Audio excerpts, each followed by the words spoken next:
Back in the city, the cyber leader had been waiting for a short while. The Doctor had arrived accompanied by his two friends.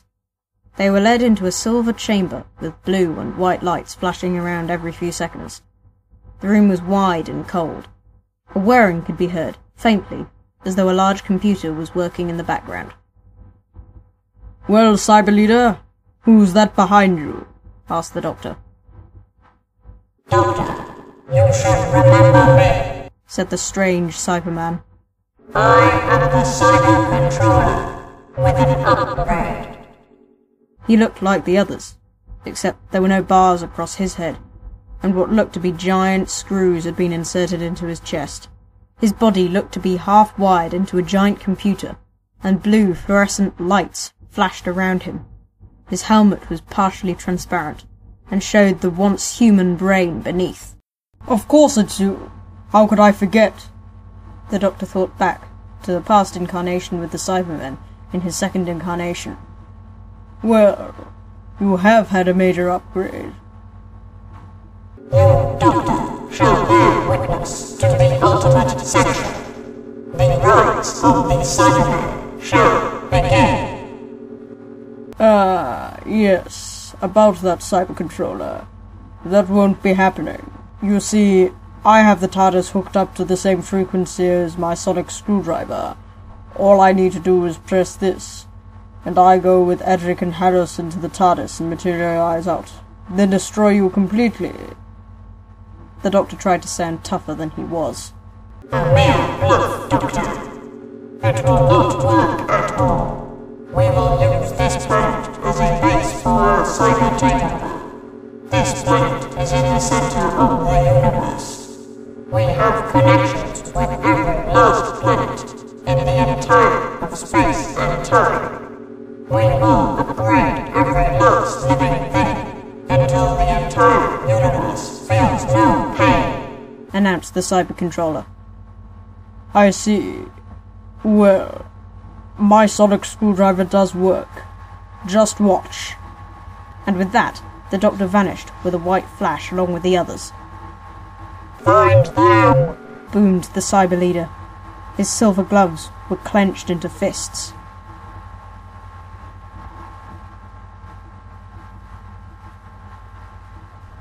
Inside the gleaming TARDIS, the Doctor pressed a big red switch. Out came a small drawer, and inside were small particles of gold glitter. "What the heck is that for, Doctor?" laughed Adric. The Doctor silenced him with a stern stare. "I told you, Cybermen have a weakness. Although technologically advanced, their life units are fairly primitive. Gold is a highly unreactive metal, but when mixing it with cyber technology, it erodes their circuits in the chest unit, therefore killing the Cyberman. 2 ounces of gold dust is enough to destroy 3 units when fired through a glitter gun." "But we don't have a glitter gun," said Alice. "What's that on your belt?" said the Doctor. "A building tool. Well, rather a demolishing tool. It fires a small laser at the bricks at the top of the building. It's used to take a small section of a building down, either for replacement or occasionally safe demolition. I work as a builder for that doesn't matter. But what does is that I can amplify the frequency of the laser in your... what do you call it?" "A Cygor." "Your Cygor. And insert gold into the Florax generator." The Doctor's eyes became excited as his idea grew in his head. "Brilliant, Doctor! Just brilliant!" exclaimed Adric. "Go on, do that. It might be the only hope we have of stopping them." The Doctor grabbed the dark grey tube-like laser from Hallis's belt. His sonic screwdriver was quickly out, buzzing at the rubber-coated handle. A side of the Cygor came off. He inserted the gold glitter into the gap. Hey, said Hallis. "That's a lot more than 2 ounces. I'm planning to blow up the entire cyber control center into deep space. More gold than ever is needed for that. I'll fire this at the cyber controller. He's wired up to the cyber mainframe computer. Firing at him will mean that gold particles will explode and hit the Cybermen, destroying them. But I'll be killed in the process."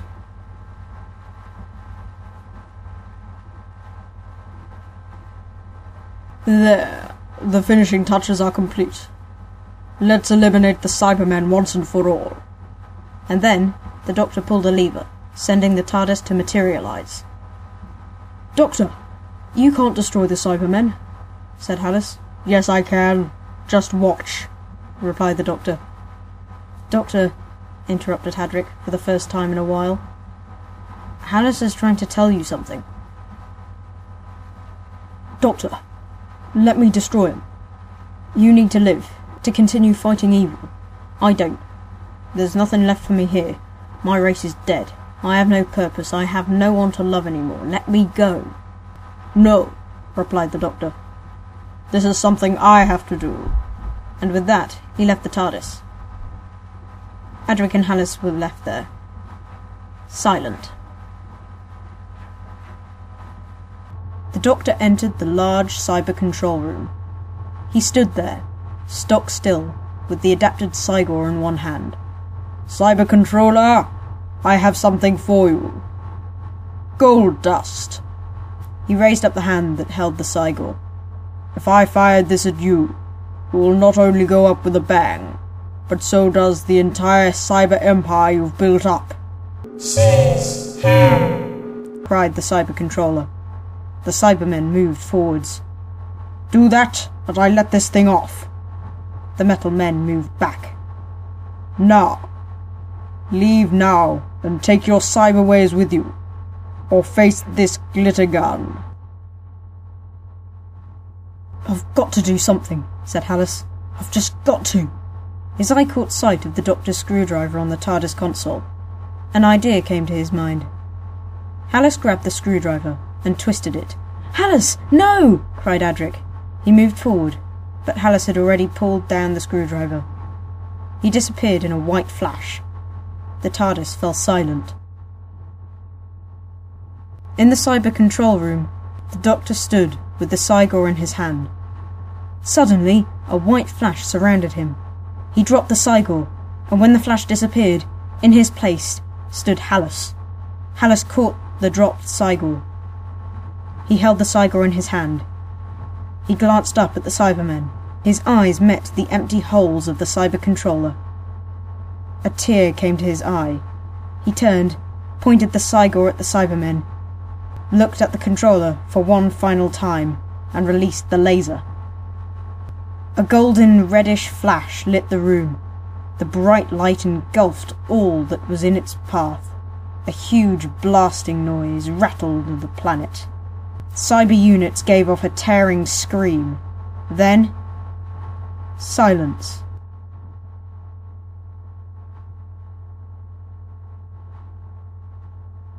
The Doctor fell into the TARDIS control room with a white flash. His screwdriver fell out of his hand. Adric rushed over to help him up. The Doctor collapsed onto the console and sat down, back on the floor. Never again, Adric, he said. He got up and pulled a lever, not making eye contact with Adric once. The TARDIS grinded. The Doctor said nothing.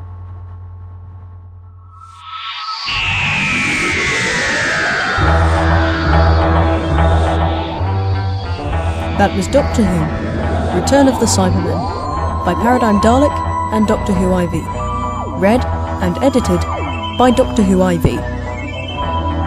Based on the original TV series by the BBC. A Paradigm Dalek, Doctor Who IV production.